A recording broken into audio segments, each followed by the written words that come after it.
Master of Sass, ninja training. Kai and Irene followed Sensei Wu to a mountain. We have to climb that? Asked Kai. Irene looked at the sheer rock face and bit her lip thoughtfully. You go on ahead, she murmured.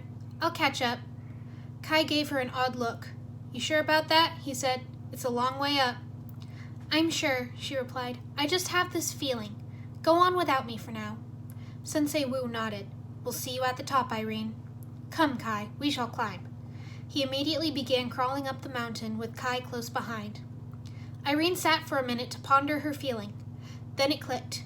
She jumped up and sprinted around the base of the mountain, not thinking, just acting. It wasn't long before she found a flight of stairs carved into the rock. Irene took a moment to catch her breath and grinned. Kai's gonna be so mad. She started jogging up the smooth stone steps, keeping a steady pace. She reached the top and saw Sensei Wu sitting there drinking tea. Kai was nowhere to be seen. Where is Kai? Irene asked. Wu replied, he will be here soon. How did you know the stairs were there? I had a feeling you live here, she said, gesturing to the large wooden double doors. Only a fool or a sucker for punishment would climb the way you came every single time. I think you are neither.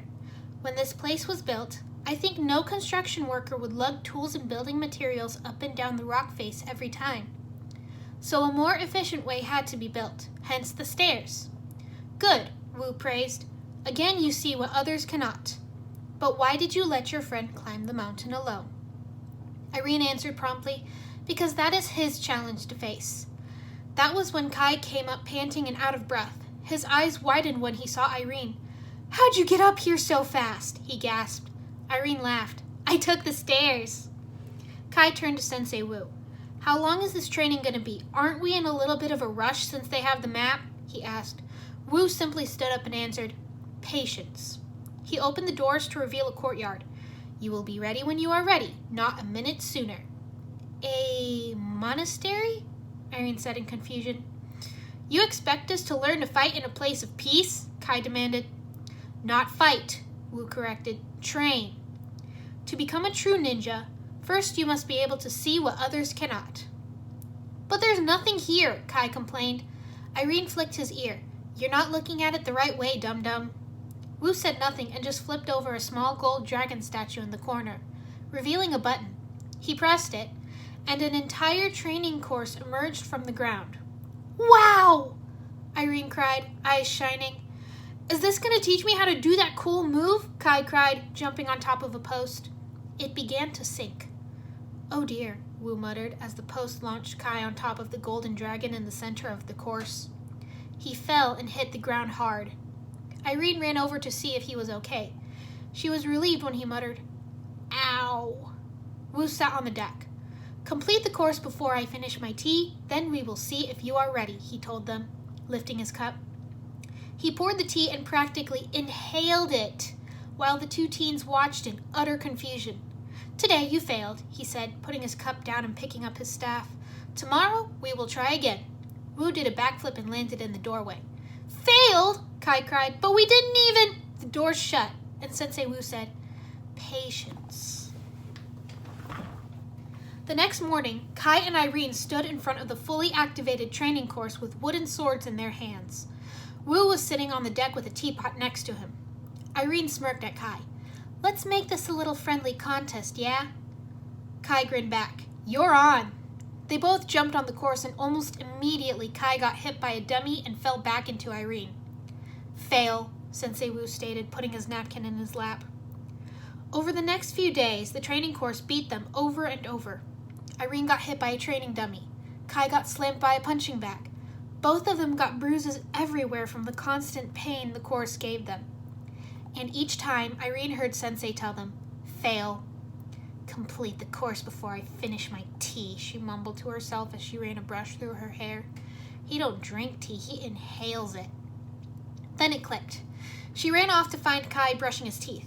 I've got an idea, she announced. Kai spit in the sink and said, Hit me. What did Sensei Wu say? Irene asked him. Kai thought for a minute. Complete the course before I finish my tea. Can you finish something you never even start? Irene pressed. No, that's ridiculous, Kai said. Then his eyes widened. Oh.